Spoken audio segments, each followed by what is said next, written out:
জীবনে যা কিছু পেয়েছি সবকিছুতেই বলবো আলহামদুলিল্লাহ। আর যা পাইনি তা হয়তোবা আমার নসিবে ছিল না, সেটা নিয়ে আমার মন খারাপও নেই। হ্যালো ভিউয়ার্স, আসসালামু আলাইকুম। তো বাসায় ভ্যানে করে এই শাকগুলো নিয়ে আসছিল। একেবারে কিন্তু গ্রামের টাটকা শাক, আর এত সুন্দর সিদ্ধ হয়েছে। লাল শাকটা অনেকদিন ধরেই কিন্তু খাওয়া হয়নি, তাই আজকে তো সকালবেলা গরম গরম ভাতের সঙ্গে লাল শাকটা ভাজি করলাম। আর তার সঙ্গে আপনাদের ভাই কিছুদিন আগে তেলাপিয়া মাছ নিয়ে আসছিল। তো মাছটা আমি পুরোই রেখে দিয়েছি, ওকে ফ্রাই খাওয়াবো এই জন্য। তো এরকম আসলে সময় সুযোগও হয়েও ওঠে না। যাই হোক, তো আজকে হয়েছে যেহেতু শুক্রবার শনিবার ও বাসায় থাকে, তো এই দিক দিয়ে তেলাপিয়া মাছের সঙ্গে আবার সরপুঁটি মাছও ফ্রাই করলাম। এই সরপুঁটি মাছগুলো আমাদের পুকুরের। তো পুকুরে ইদানিং এই তো আলুর জমিতে সার দিচ্ছে। তো ওখানেই যে পানিটা আর কি কীটনাশক যে ওষুধটা ব্যবহার করে, ওই পানিটা একটু পড়লেই কিন্তু দেখা যায় যে আমাদের মাছ মরা শুরু হয়ে যায়। তো প্রত্যেকবারেই কিন্তু আলের সিজনে এই সমস্যাটা আমাদের হয়ে থাকে। এতবার বলি, তারপরও ওরা আর কি শোধরায় না। তো যাই হোক, এদিক দিয়ে প্রতিদিনই দেখা যায় একটা দুইটা করে আমাদের পুকুরে মাছ মরে যাচ্ছে।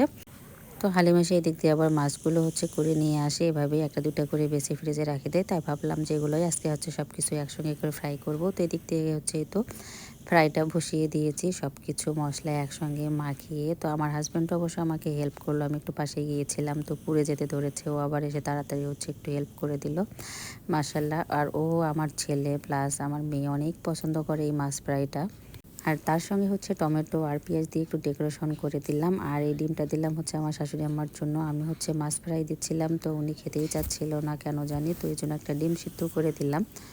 উনি আবার হাঁসের ডিম খেতে পছন্দ করে, ব্রয়লার ডিম খেতে চায় না। তো ডিমটা আবার আমাকে বললো একটু তেলে ভেজে দেন। মাশাল্লাহ বলবেন সবাই, আগের চেয়ে অনেকটাই ইমপ্রুভ হয়েছে আমার শাশুড়ি আমার। যেহেতু আজকে শুক্রবার, তাই ভাবলাম যে একটু ভালো কিছু রান্না করি। তো গতকালকেই যেহেতু গরুর মাংস রান্না করেছিলাম, তাই ভাবলাম আজকে একটু সিম্পলের মধ্যেই আর কি বাচ্চাদের পছন্দের করে ফেলি। তো ভাবলাম যে চিকেন বিরিয়ানি রান্না করব। তো আপনাদের ভাই বলল যে থাক, দরকার নেই, তুমি আলাদাভাবে একটু পোলাও রান্না করে দাও বাচ্চাদের জন্য। তো এই দিক থেকে তো চিকেনটা রান্না করে নিলাম আজকে টমেটো দিয়ে সবগুলো মশলা কষিয়ে, টমেটোটা ওর মধ্যে দিয়ে রান্না করতেছিলাম। আর দেখেন উঠোনে আমার কি সুন্দর মিষ্টি রোদ। তো রোদ্রে বসে এভাবে রান্না করতে ভালোই লাগছিল। তো চিকেনের সঙ্গে তো আলুটাও দিয়ে দিলাম একসঙ্গে, যেহেতু চিকেনটা ছোট ছিল। আর একটু ঝোল ঝোল করে রান্না করব। এদিকে আমি পোলাও বসিয়ে দিয়েছি রাইস কুকারে। দুপুরবেলার এই তো রান্না বসিয়ে দিয়ে আবার আশেপাশে অনেক কাজও একটু গুছিয়ে নিলাম। আর দুপুরবেলা গোসল নামাজ এরপরেই আমার শাশুড়ি আম্মা, আমি, আপনাদের ভাই, বাচ্চারা সবাই মিলে আজকে একসঙ্গে বসে খেয়েছি।